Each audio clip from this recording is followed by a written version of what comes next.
একেবারে দূর হয়ে গিয়ে তুমি পাগলই হয়ে যাবে। কিসের পাগল?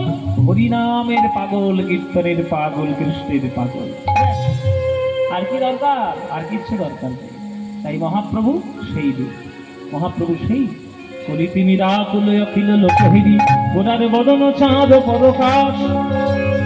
হ্যাঁ, ভয়ানক হাস সুধাকর বরিশালে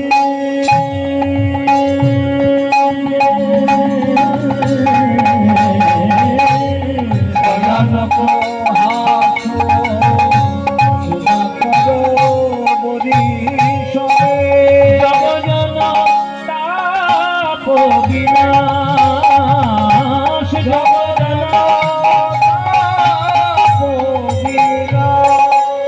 জগজন তাপ বিনাশ। আপনাদের এই শ্রেণী মানে বীরভূম বোলপুর গরমের সময় প্রচন্ড গরম পড়ে, বাপরে বাপরে বাপ। আজকে কি কম গরম পড়েছে? হ্যাঁ, পাগল হয়ে যাচ্ছে, একেবারে ঘেমে নেই, অস্থির। কিন্তু এই যখন এই বৈশাখ জ্যৈষ্ঠ যখন লু হয় তখন কত গরম হয়। তাহলে গরমের জন্য আপনাদের বোলপুর বিখ্যাত। সব থেকে বেশি টেম্পারেচার তো শ্রীনিকেতনেই আসে, ঠান্ডাতেও আবার গরমেতেও। এই শ্রীনিকেতনের লোক বসে আছে এখানে, শ্রীনিকেতনের কাছেই, গরমও বেশি ঠান্ডাও বেশি, পেপারের মধ্যে সব থেকে নাম আসে। যখন গরম হয় দেখবেন সারাদিন খুব গরম, যেই চাঁদটা উঠে গেল অমনি সঙ্গে সঙ্গে পৃথিবীটা ধীরে ধীরে ঠান্ডা হতে শুরু করলো। চাঁদের এটা গুণ। চাঁদ যখন আকাশে ওঠে তখন চাঁদের আলোয় আলোকিত হয়ে পৃথিবী ঠান্ডা হয়। মহাপ্রভুর বদন একটা এমন চাঁদ যে হৃদয়ের মধ্যে তোমার যতই ত্রিতাপ জ্বালা থাকুক না কেন, ওই বদন চন্দ্রের দিকে তাকিয়ে তোমার সকল তাপ দূর হয়ে যায় এক নিমিষে। কেন না, মহাপ্রভুর হাসিটাই হলো চাঁদের জ্যোৎস্নার মতো। চাঁদের আলো যেমন চাঁদের জ্যোৎস্না, মহাপ্রভুর জ্যোৎস্না হচ্ছে মহাপ্রভুর মুখের হাসি। সেই হাসির দিকে তাকালে জগতে সব রোগ দূর হয়ে যায়। হ্যাঁ, এই জন্য বলছে ভকত কল্পতরু অন্তরে অন্তরে, ভকত কল্পতরু অন্তরে অন্তরে, ভকত কল্পতরু অন্তরে অন্তরে, ভকত কল্পতরু অন্তরে অন্তরে, রূপয়ে ঠামহি ঠাম রে, রূপয়ে ঠামহি ঠাম রে, পশু পদ তলে অবলম্বনে পথিক, পশু পদ তলে অবলম্বনে পথিক, পুরায়ে নিজ নিজ কাম রে, পুরায়ে নিজ নিজ কাম রে। ও মায়েরা, ভকত কল্পতরু অন্তরে অন্তরে। কল্পতরু কাকে বলে? দুটো মানে আছে কল্পতরুর। যে গাছটি যার কাছে যা চাইবেন তাই পেয়ে যাবেন তার নাম কল্পতরু। আরেকটি মানে হলো যে গাছ ব্রহ্মার এক কল্পকাল বেঁচে থাকে তার নাম কল্পতরু। এবার আমাদের বাংলায় কল্পতরু একজন হয়েছিলেন 1 জানুয়ারির দিন। কে হয়েছিলেন?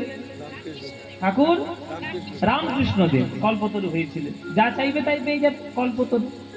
এবার কল্পতরুর কাছে আপনি চাইবেনটা কি? মানে যা চাইবেন তাই পাবেন, এটা ঠিক কথা, কিন্তু চাইবেনটা কি? ও মায়ের এখানে তোমরা বিশেষ করে মায়েরা, বাবাদের একটু কমই ধরি, মায়েদের বেশি ধরি। এই যে মায়েরা বেশিরভাগ মন্দিরে, যেমন এই কঙ্কালীতলা রয়েছে, এদিকে নানান রকমের মন্দির আছে, ওরে বাপরে, এইসব বিভিন্ন মন্দিরে নিজের চাহিদা পূরণ করার জন্য গাছের মধ্যে এত সুতো বেঁধেছে আর এত ঢিল বেঁধেছে, ভগবান ঢিলের জ্বালায় একেবারে পাগল হয়ে যাচ্ছে। শুধু চাই আর চাই, ঠাকুর আমার ছেলের জন্য একটা ভালো চাকরি হয়, একটা ঢিল বেঁধে দিয়ে গেলাম। আজ ভগবান ঢিলের জন্য বসে আছে? তোমার এই ঢিল কবে বেঁধে দিয়ে যাবে তার জন্য তোমাকে চাকরি দেবে? ভগবানের খেয়ে দিয়ে কাজ নেই। কে বলছে আমার মেয়ে যেন একটা ভালো পাত্র দেবে তার জন্য ঢিল বেঁধে দিয়ে গেল? আরে তোমার মেয়ে ভালো পাত্র দেবে তাতে ভগবানের কি? এসব ভগবানের কাছে চাইতে যাবেন না, এগুলো আপনারা বোকামো করে। আপনারা ভক্ত আর ভগবানের সম্পর্কটাকে ব্যবসায়িক সম্পর্ক করে দিয়েছেন। যে ভালোবাসার সম্পর্কে শুধুমাত্র চাহিদা, সেটা ভালোবাসার সম্পর্ক হলো না, সেটা ব্যবসায়িক সম্পর্ক হয়ে গেল। ভগবানের সঙ্গে ব্যবসায়িক সম্পর্ক হয় না। যেমন আপনি যাকে হৃদয় দিয়ে ভালোবাসেন তার কাছ থেকে কিছু চান, আপনি দিতেই যেন ভালোবাসেন, দিতেই পারলে যেন আপনার ভালো লাগে। যে প্রকৃত ভালোবাসবে কাউকে, সে কোনোদিন তার কাছ থেকে কিছু চাইবে না, দিতে পারলেই সে ভালোবাসবে। ভগবানকে যদি আপনি ভালোই বাসেন তাহলে চাইছেন কেন? তাও চাইবেন তো চাইবেন, এমন একটা জিনিস চাইবেন দুদিনে ফুরিয়ে যায়। ভগবানের কাছে গিয়ে মানত করে আসে, ঠাকুর আমাদের 2 লাখ টাকা হয়। আরে 2 লাখ টাকা তো 2 মাসেই শেষ হয়ে যাবে।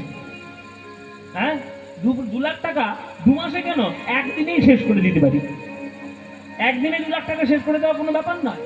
তাহলে যেটা চাইবে, যেটা চাইছো, যেটা তো কিছুদিন পরেই ফুরিয়ে যাবে, তার চাইছো কেন? তাহলে এমন একটা জিনিস চাও যেটা চাইলে সারা জীবনেও কখনো ফুরবে না। সেটা কি?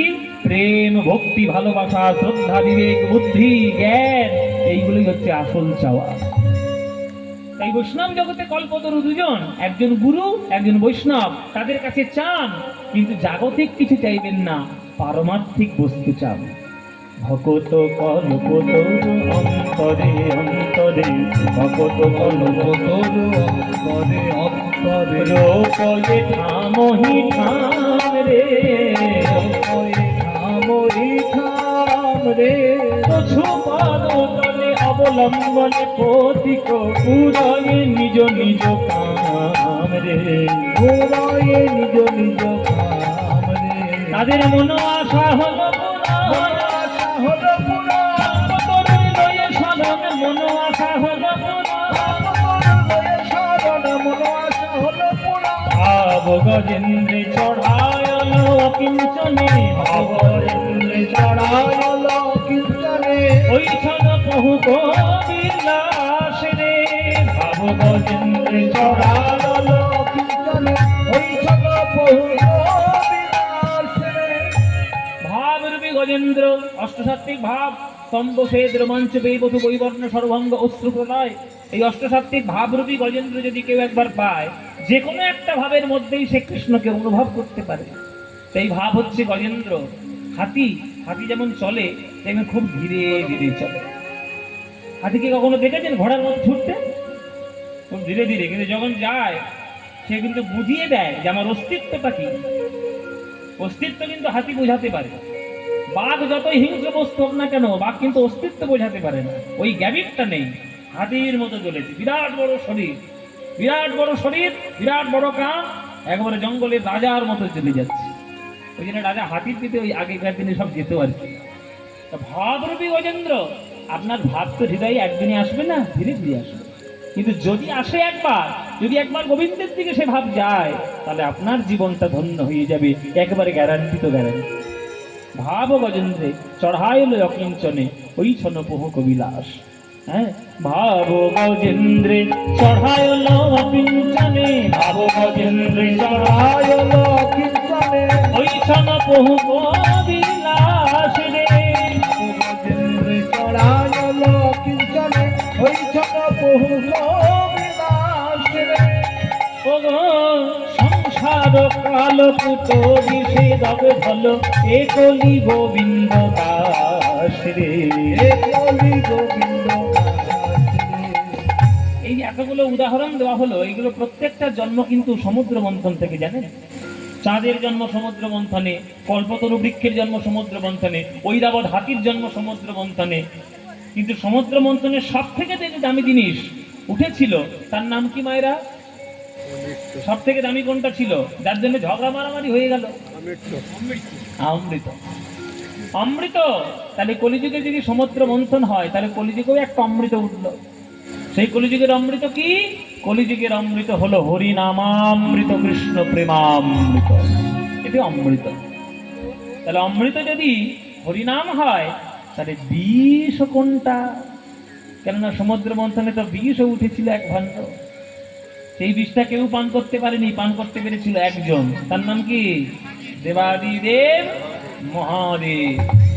এই মহাদেব কণ্ঠের মধ্যে ধারণ করেছিল বিষটিকে, তাই তার নাম হয়েছিল নীলকণ্ঠ। কারণ এত তীব্র বিষ যে কণ্ঠদেশ হয়ে গিয়েছিল নীল। হ্যাঁ, নীলকণ্ঠ। তাহলে মহাদেব নীলকণ্ঠ ধারণ করলো রূপ, নীলকণ্ঠ নাম নিল। কিন্তু মহাদেব কি মরে গেছিল বিষ পান করে? না। কেন না, যেহেতু সে দেবতা, বিষ পান করার আগে অমৃতের 1 ভাগ তার পান করা হয়ে গেছে। তাই সংসারটা যদি কালকূট বিষ হয়, আর সেই সংসারের মধ্যে আপনারা বাস করেন, সংসারের মধ্যে এমন কোনো লোক খুঁজে পাবেন না যে বলবে বাবা সংসার করে আমি একটাও কোনো দুঃখ পাইনি, একবার রাজার মতো সুখে আছি।